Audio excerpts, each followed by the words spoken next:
후쿠시마 원전오염수 방류를 둘러싼 논란이 여전한 가운데 일본 북쪽 한 원자력 관련 시설에서도 우리가 주목해봐야 할 움직임이 조용히 진행 중이라고 합니다. 무슨 일인지 친절한 뉴스에서 오승목 기자가 자세히 알려드립니다. 후쿠시마 원전보다 훨씬 북쪽입니다. 직선 거리로 400km 정도인데요. 이곳 아오모리현 로카쇼촌의 한 해결료 재처리 시설이 내년 상반기 가동을 앞두고 있습니다. 우리가 주목해야 할 일본의 또 다른 원자력 관련 시설입니다. 일본 대사관의 기자 간담회 자료입니다. 지난 7월 후쿠시마를 찾았던 그로시 IAEA 사무총장의 일본 방문 일정이 나오는데요. 글자를 좀 크게 해서 보면 7월 6일에 아오모리현 로카쇼 문화에 일본 원전 시설을 시찰했다고 되어 있습니다.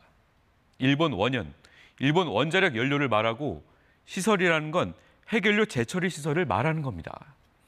후쿠시마 오염수에 대한 최종 판단을 위해 일본을 찾은 그로시 총장은 왜 그 바쁜 일정에도 논란의 대상인 후쿠시마 제1원전만 방문하지 않고 다음 날 로카쇼까지 직접 간 걸까요?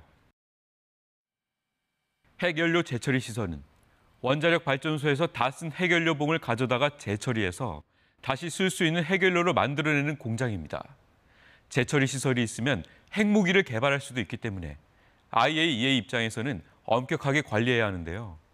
핵 재처리 시설을 갖고 있는 나라는 프랑스, 러시아, 중국, 북한 등이고 로카쇼의 시설이 가동한다면 일본이 8번째입니다. 이 때문에 일본이 핵무기를 만드는 것 아니냐는 의혹까지 나오기도 했습니다. 이 시설을 짓기 시작한 게 1993년인데요. 원래 계획은 이렇게 오래 걸릴 게 아닌데 25번이나 준공이 미뤄졌습니다. 정확하게 알려지지는 않았지만 기술적인 문제 때문입니다. 진짜 문제는 핵무기 가능성뿐만 아니라 여기에서도 당연히 방사성 폐기물이 생긴다는 겁니다. 로카쇼 시설에서 나오는 방사성 물질인 삼중수소의 양이 사고가 난 후쿠시마 원전의 양보다 10배 이상이라는 시민단체들의 주장도 있습니다. 일본 원자력 연료가 발간한 방사성 물질의 방출 관리치 자료를 근거로 해 터무니없는 주장은 아닌데요. 여기 방출 관리 목표 내용이 있는데요. 이 부분을 좀 더 확대해서 읽어보면요.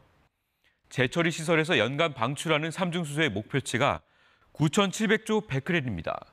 후쿠시마 오염수의 총 삼중수소의 양이 860조 베크렐이니 단순 계산하면 후쿠시마의 약 11배가 되는 건 맞습니다. 그런데 이것은 연간 800톤의 핵 연료를 처리한다는 가정하에 목표치이기 때문에 실제로 얼마나 될지는 지금 알기 어렵습니다. 역시 방사성 오염수, 또 바다로 흐르는 것 아니냐는 우려가 나오는데요. 지도 다시 보시면 아오모리는 후쿠시마와 달리 동해 쪽으로도 뚫려 있습니다만 일단 해류 흐름도를 보면 동해보다는 일본 열도를 따라 아래로 내려갑니다. 이와테현, 미야기현, 후쿠시마현, 이바라키현까지 내려가다가 여기서 쿠르시오 해류를 만나 태평양 쪽으로 흘러나갈 것으로 예상됩니다. 보통 해류 초속이 10cm 이상이면 반대 방향으로 확산 영향이 거의 없다고 보는데요. 스가루 해협은 해류가 초속 20cm, 빠르면 50cm가량 돼서 동해 쪽 영향은 적을 것으로 보입니다.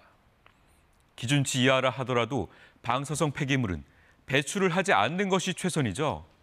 후쿠시마 원전은 예기치 못한 사고에 오염수를 10년 이상 보관해왔고 지하수가 지속적으로 오염되다 결국 처리 과정을 거쳐 바다로 방류해야만 했습니다. 로카쇼의 경우는 육지에서 해결 방법을 찾을 시간이 있어 보이죠. 로카쇼의 핵 재처리 시설이 내년 가동한다면 또 한 번 논란이 불가피할 것으로 보이는데 우리 정부는 아직 일본이 재처리를 얼마나 하는지 배출량이 어떻게 되는지는 제대로 파악하지 못하고 있습니다. KBS 뉴스 오승목입니다.